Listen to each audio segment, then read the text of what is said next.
केंद्र सरकार ने 8वें वेतन आयोग को मंजूरी दे दी है, जिसके बाद से कर्मचारी यह जानने के लिए उत्सुक है कि उनके वेतन में कितने प्रतिशत की बढ़ोतरी होगी। तो इस बार वेतन आयोग कितने फिगमेंट फैक्टर की अनुशंसा करेगा, इन सब क्वेश्चंस के लिए कर्मचारियों के मन में एक उम्मीद सी जगी है, और वो ये जानना चाहते हैं कि आम लोगों के जीवन स्तर, महंगाई इत्यादि को ध्यान में रखते हुए जो वेतन की सिफारिश हुई है वो कितने प्रतिशत की हुई है। तो 8वें वेतन आयोग को मोदी सरकार ने कैबिनेट में मंजूरी दी, जो कि 7वें वेतन आयोग की सिफारिश 2016 में लागू हुई थी। उसके 10 वर्ष पूरे होने से पहले ही मोदी सरकार ने 8वें वेतन आयोग को मंजूरी दी। 8वां वेतन आयोग किसकी अध्यक्षता में काम करेगा, अभी इसकी घोषणा नहीं हुई है, लेकिन कुछ दिनों में ये घोषणा हो जाएगी।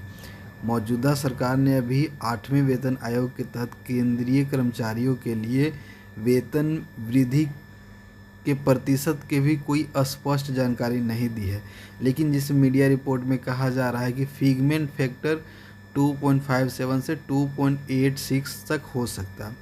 आइए अब यहाँ पे क्वेश्चन ये है कि फिटमेंट फैक्टर होता क्या है। फिटमेंट फैक्टर मतलब कि अब मोटा मोटा ऐसे समझिए कि अगर किसी का 18,000 पेमेंट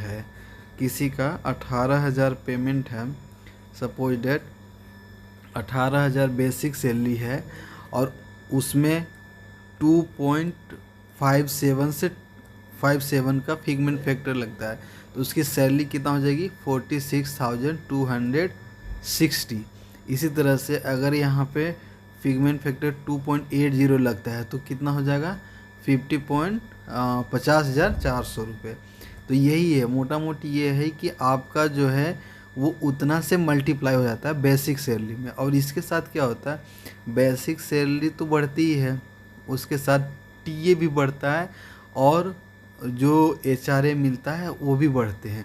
अब एचआरए कितना होगा, अब मान लीजिए 20% या 30% होगा, तब सपोज डेट अगर आपका फिटमेंट फैक्टर 2.86 होता है और आपका सैलरी बेसिक सैलरी 18,000 है, और बढ़ के कितना हो जाएगा 51,480। और इसमें अगर आप 20 या 30% आप एचआरए निकाल लीजिए, यानी 50,000 का 20% निकालिए, तो अमूमन आपका 10,000 के आसपास क्या हो जाएगा, वो आपका वो एचआरए हो जाएगा। तो इसमें एचआरए ऐड हो कितना हो जाएगा 61,000 62,000 के आसपास